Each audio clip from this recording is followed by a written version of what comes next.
usted, Raúl Bennett, además le tocó pues estar ahí en la COP Violeta haciendo un trabajo pues bastante importante, una documentación que pues Raúl pues lleva ya pues, muchos años en la materia y de hecho pues ha escrito también un texto interesante de las cadenas de suministro a la COP 30. México en el centro del debate climático y de biodiversidad. Raúl Bennett, muy buenos días. Ya apenas ya le está agarrando, ya tenemos la imagen de Raúl. Bueno, Raúl Bennett, muy buenos días. Bienvenido, un gusto tenerte por acá nuevamente. Buenos días. Estaba lidiando con el audio, con el No, video. Ya estamos, ya nos estamos, acaba de enviar. ya nos escuchamos, ¿verdad?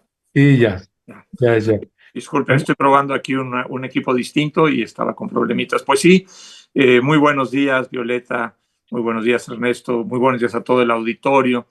Sí, pues efectivamente esta introducción que haces, Ernesto, habíamos estado pues platicando incluso en algunas pues de las colaboraciones de las semanas pasadas sobre algunas de las cumbres importantes que se llevaron a cabo, pues muy claramente la de APEC en el Perú, la del G20 en Brasil, la de Cali, Colombia, de biodiversidad, la otra muy importante, que no habíamos concluido porque no había terminado todavía nuestra última plática, que es la COP de Azerbaiyán de cambio climático, que yo creo que esta es como la cereza del pastel de muchas de las cosas que se discutieron allá. Entonces, en estos términos yo había estado tratando de analizar, pues, por un lado, cómo se vinculan estas COPs y estas reuniones globales con temas de cambio climático y biodiversidad. Algunas claramente de eso se tratan y otras se tratan de temas mucho más generales, pero de alguna manera, pues también es importante ver qué implica, ¿no?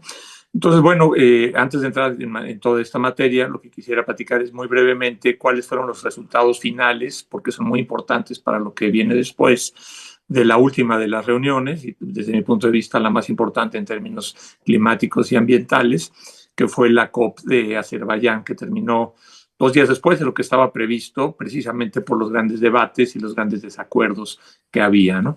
La COP número 29 en la ciudad de Bakú, en Azerbaiyán. Azerbaiyán es un país petrolero y como tal que depende muchísimo del gas y no solo para su propia actividad, sino para sus exportaciones, lo mismo que del petróleo. Y forma parte pues de una alianza de países petroleros junto con otros del Golfo, etcétera. Y realmente este fue uno de los grandes problemas desde que se decidió que la COP de medio ambiente y la COP de cambio climático se realizara en este país petrolero, pues se prendieron las alarmas y las razones quedaron demostradas, ¿no? O sea, las alarmas había motivos y se demostró que existían, que así era, ¿no? El hecho es de que ya muy al final, bueno, hubo algunos temas en los que se avanzó en términos sobre todo, por ejemplo, de movilidad sustentable, de transición energética, en el sentido de inversión en energías limpias. Y las cosas se empezaron a atorar mucho. Por un lado, en dos grandes temas que son centrales. Por un lado, en el financiamiento para los grandes temas climáticos, uno de ellos reducir las emisiones de gases de efecto invernadero, otro de ellos enfrentar ya directamente o estar mejor preparados más bien para enfrentar los cambios del cambio climático, estar enfrentados ante inundaciones, ante sequías, ante fenómenos extremos.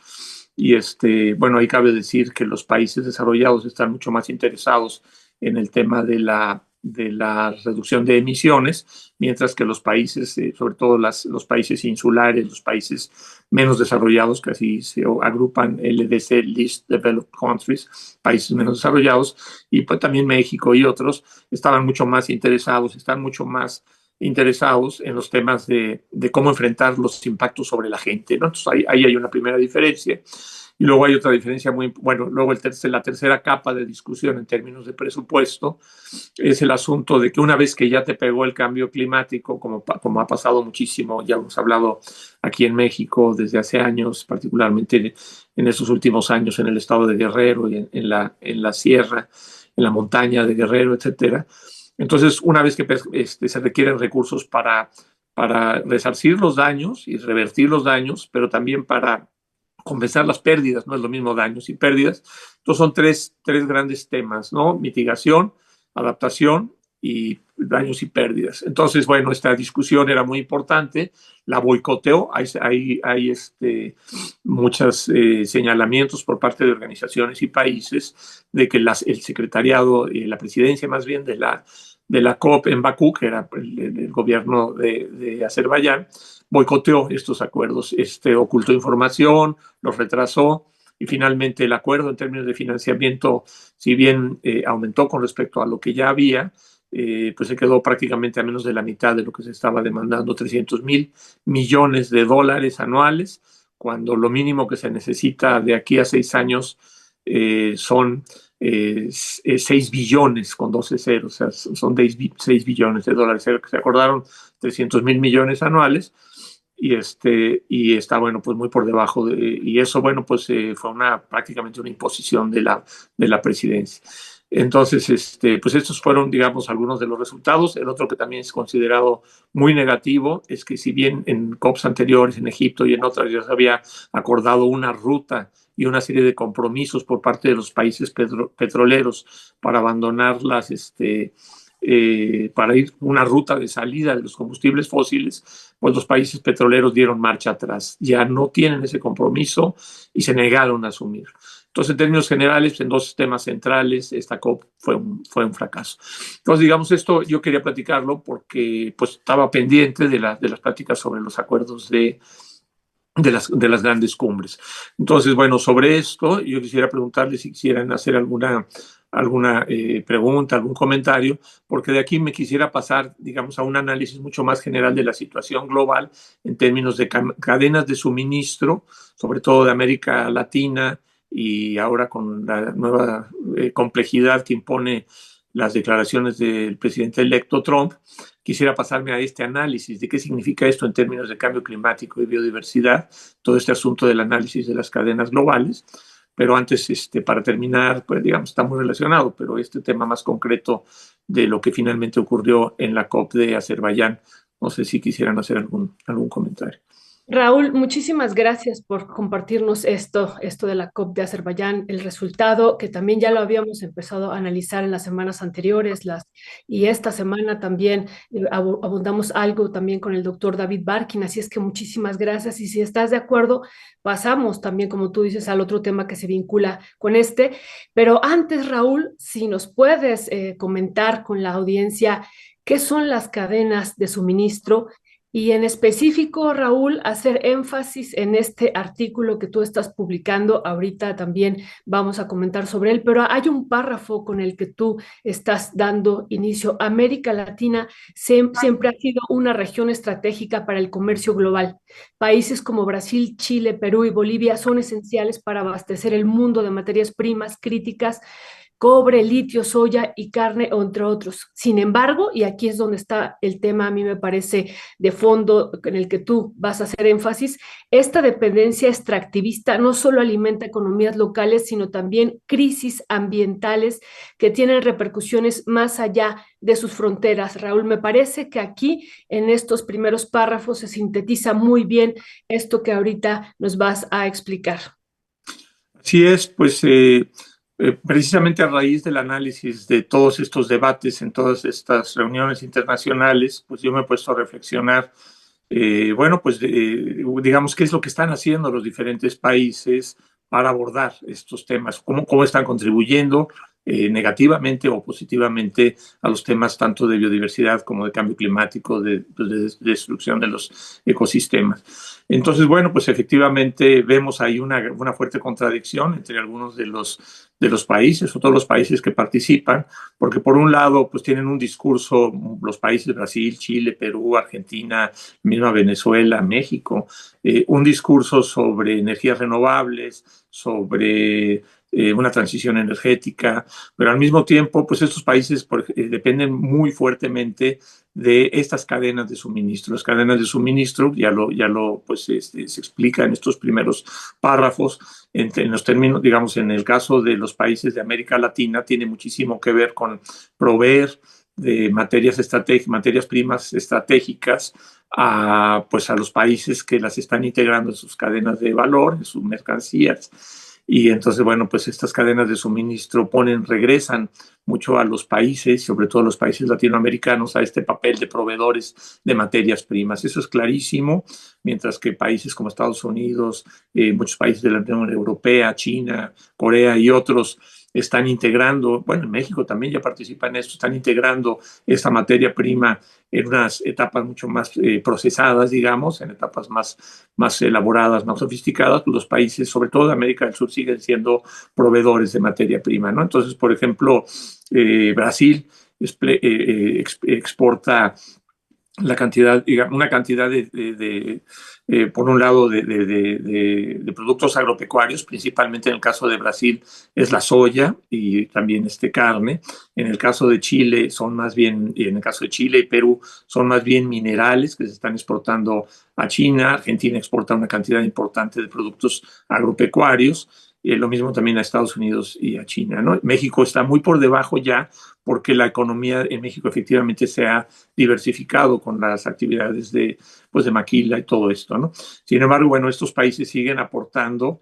Estaba diciendo, por ejemplo, Brasil exporta a China 5,000 millones de dólares anuales en términos digamos, de productos agrícolas, y Estados Unidos 2,000 millones. O sea que es una cosa interesante que tanto Brasil como Chile y Perú y incluso Argentina tienen una relación comercial mucho más fuerte con China en términos de productos agroindustriales, agroindustriales que lo que tiene México. Por ejemplo, Brasil, Chile, Perú, Argentina, pues están prácticamente el doble de los productos que están exportando a Estados Unidos lo están haciendo a China, y lo mismo pasa con los minerales, ¿no? Chile, por ejemplo, exporta 6,000 millones de dólares en minerales a China y solo 1,500 millones de minerales a los Estados Unidos. Perú es el más, bueno, Brasil es el más importante en términos, digamos, de volumen, que exporta 7,000 millones de dólares de productos minerales a China y solo 2,000 millones a Estados Unidos. O sea, en América del Sur ya hay una relación en términos, digamos, de exportación de productos agrícolas y mineros mucho mayor a China y a países asiáticos que los Estados Unidos. En México, obviamente, ocurre exactamente lo contrario. A China tenemos una exportación importante, pero solo que no llega ni a la cuarta parte de la que tenemos en Estados Unidos. Y lo mismo pasa con los minerales. Entonces, bueno, esto es, digamos, en términos muy generales de lo que ocurre con los volúmenes y con los valores, pero lo que es también muy interesante es ver qué ocurre con las emisiones. Hay una relación muy directa entre qué tanto se exporta, tanto de minerales como sobre todo litio, cobre y otros minerales por parte de Chile y Perú, y también Brasil, y también carne, sobre todo por parte de Brasil y Uruguay y Argentina, a China y a Estados Unidos y a otros lugares, y resulta que la relación entre emisiones de gases de efecto invernadero de esas cadenas de suministro es altísima en América del Sur. Entonces vamos un poquito a México. México en realidad desde hace algunos años empezó a sustituir ese modelo de agroexportación y de exportación minera. No quiere decir que en términos totales no sea muy importante, por el volumen es muy importante, pero en términos porcentuales es mucho menor. O sea, hay una dependencia, digamos, respecto a los ingresos que vienen por exportaciones de este tipo de productos en México, porque toda la parte, pues digamos, de la maquila y no la agroindustria, sino la industria automotriz y todo eso, tiene otra connotación. Entonces, bueno, eso es más o menos un panorama de cuál es la situación de exportación en Sudamérica y su relación con las emisiones de gases de efecto invernadero, y prácticamente hay un paralelismo, sobre todo, por ejemplo, en Brasil y en Colombia, que son países que tienen una importancia muy grande en términos de la selva amazónica y que tienen un discurso de conservación, pero que a la misma vez o a la vez están dependiendo de actividades extractivas y mineras que están causando un profundo daño incluso en la selva. Más o menos, dime Ernesto, adelante. Sí, no, muchas gracias, Raúl. Se nos va el tiempo, nos quedan 6 minutitos. Raúl, esta parte que comentabas también, que nos interesa muchísimo, el balance que estás haciendo de la llegada de Donald Trump. Uno ve la COP30 y con la llegada de Donald Trump no necesariamente pues es un buen augurio la llegada de este presidente. ¿Cuáles son las implicaciones que vamos a tener Sí, con en Trump? realidad ese es el tema central de la plática de hoy y de toda la agenda, ¿no? O sea, ¿qué implica esta llegada brutal de este perro que decíamos si va a ladrar o realmente va a morder? A mí no me cabe duda que hay que estar preparados para las mordidas totalmente. Y sí, Sí. ¿qué implicaciones tiene?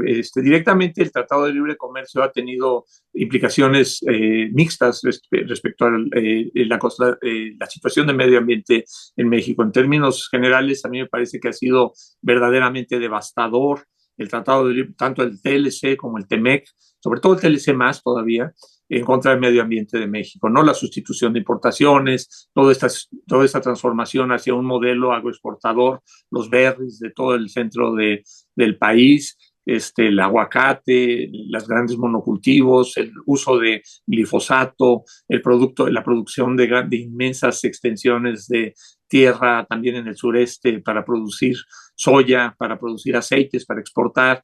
Todo esto son impactos muy negativos y verdaderamente devastadores que también han contaminado suelos y han desviado muchísimo un volumen de agua y lo han contaminado de manera impresionante y que están estrechamente relacionados al modelo, digamos, pues sí, al modelo pues del Tratado de Libre Comercio, ¿no? Por un lado, todo esto, todo el impacto que ha tenido sobre el territorio, el abrir la venta con el Tratado de Libre Comercio y al mismo tiempo vino las reformas constitucionales y como parte realmente estructural de estos cambios vinieron las reformas constitucionales a las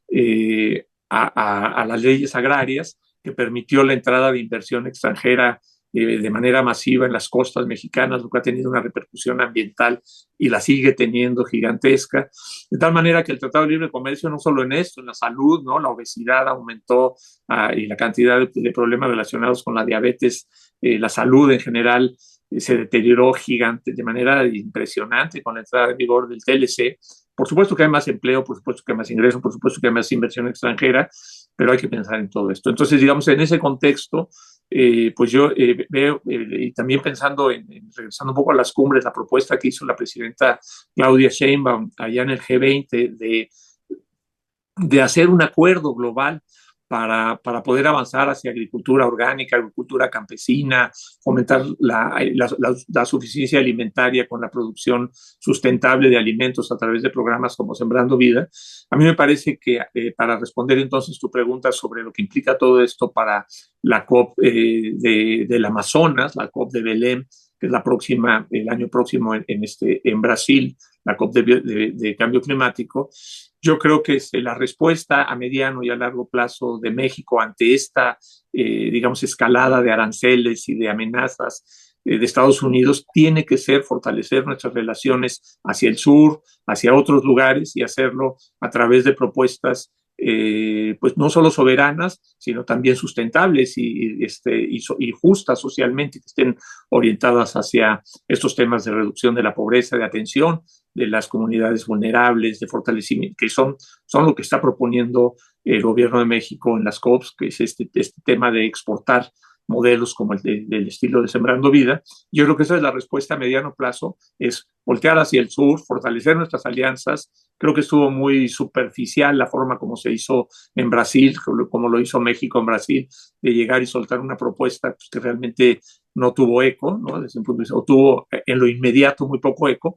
Yo creo que estratégicamente es importantísimo, pero hay que avanzar hacia allá. Entonces, digamos, creo que nuestra mejor seguro para enfrentar a la volatilidad, la inseguridad y la certeza de que nos va a ir mal con gobiernos de Estados Unidos y con tratados de libre comercio con ese país, es ver hacia el sur, fortalecer nuestras alianzas, hacer la diplomacia que se tiene que hacer. Por supuesto, no estoy diciendo que no se tenga que avanzar hacia un mejor tratado con los Estados Unidos, pero sí tenemos que salir de esa trampa y creo que la forma de salir es a través de este tipo de propuestas que está haciendo, y no solo propuestas, de ejemplos que está poniendo México ante el mundo. Entonces, bueno, pues creo que pues por ahí iría mi comentario, Ernesto. Muchas gracias, Raúl. Pues tendremos que regresar también a discutir esto que estás señalando sobre Sembrando Vida, que nos parece también importante tu análisis, tu mirada. A ti te tocó hacer parte de esta evaluación de este programa y bueno, sería muy, muy interesante también compartirla aquí después con el auditorio. Por último, en un minutito, regresando también a este tema que no me parece menor y que es parte de la discusión. Hemos dicho también que se presenta en muchas ocasiones como una panacea las exportaciones que tenemos como naciones latinoamericanas hacia el resto del mundo y la inversión extranjera directa también en la recepción que haya en estos territorios. Pero estas inversiones extranjeras directas y estas exportaciones, Raúl, y con eso concluiríamos también, decíamos hace rato, y tú ya lo indicas muy bien en el texto, en el artículo, pues tienen grandes impactos ambientales, ¿no? Muchos, muchos impactos ambientales y no podemos seguir con este modelo. Tenemos una imagen nada más muy, muy breve de cómo Canadá invierte en la industria minera acá en México. Es la principal inversión que hace Canadá con 415 empresas. Ese es el dato a diciembre de 2023. Sacaremos, tenemos ya los datos también hasta agosto, pero este es el dato que da al cierre del año. Son 415 empresas y bueno, y pues está invirtiendo principalmente en el sector de la minería y después viene un proceso intenso, Raúl, de exportaciones. El 80% van a parar a los Estados Unidos de oro y plata y el cobre se va para China y bueno, los territorios quedan devastados. Y lo decimos de esa manera, Raúl, porque justo también hay que ir desmitificando todo este discurso de que si pues tenemos algún problema frente a la amenaza de Trump de salir del TEMEC y otras cuestiones, pues vendrá la debacle en nuestra nación. Ya vivimos debacles en varios territorios por la situación ambiental. En un minutito, ¿cómo cerrarías, Raúl? Creo que nos hemos vuelto adictos a una cantidad de, bueno, a un modelo, ¿no? Que tiene que ver muchísimo con consumo para nosotros y entonces nos da muchísimo miedo quedarnos sin la posibilidad de ir al Walmart o ir al Costco a comprar pantallas o a comprar coches. Entonces, parece que, bueno, al menos en un sector que tiene la capacidad de hacer eso, le da un inmenso miedo dejar de tener un tratado de libre comercio con los Estados Unidos y con Canadá, pero si lo vemos, digamos, en términos mucho más generales, el impacto ambiental, como claramente señala Violeta, que esto ha tenido y el impacto social, o sea, no es verdad que esto haya permeado pues hacia la gente, hacia los trabajadores, hacia los campesinos, al contrario, ha ido en deterioro la calidad de vida, yo creo que de la mayoría de la gente, pero sí existe un mito de que esos tratados de libre comercio, el abrirle la puerta a Canadá, a Estados Unidos, para que vengan por el oro, la plata, las playas, para que imponga sus modelos y nos oriente por dónde están sus mercados para producir. Por supuesto que eso ha sido un desastre ambiental y lo va a seguir siendo. Tenemos una adicción fuerte a ese tratado de libre comercio económica, toda nuestra macroeconomía está fuertemente ligada, tiene la amenaza de la devaluación, de la inflación, del desempleo, de la pérdida de la inversión. Entonces, como que es una trampa. Sí lo necesitamos, en este momento estamos, digamos, ante esta adicción, pues la requerimos, pero tenemos que tener mecanismos de escape de esta trampa. Ese es digamos, mi punto de vista, mi respuesta, y esos mecanismos de escape están, por un lado, en ver hacia la gente, en la autonomía, la soberanía, sobre todo alimentaria, energética, que se ha avanzado, y las alianzas hacia el sur, pero de una manera mucho más seria, ¿no? Hacia el sur y hacia otros lugares del mundo. Europa es otro aliado, pero que también es posible, pero que pues, las relaciones de libre comercio con ellos también tienen estas implicaciones.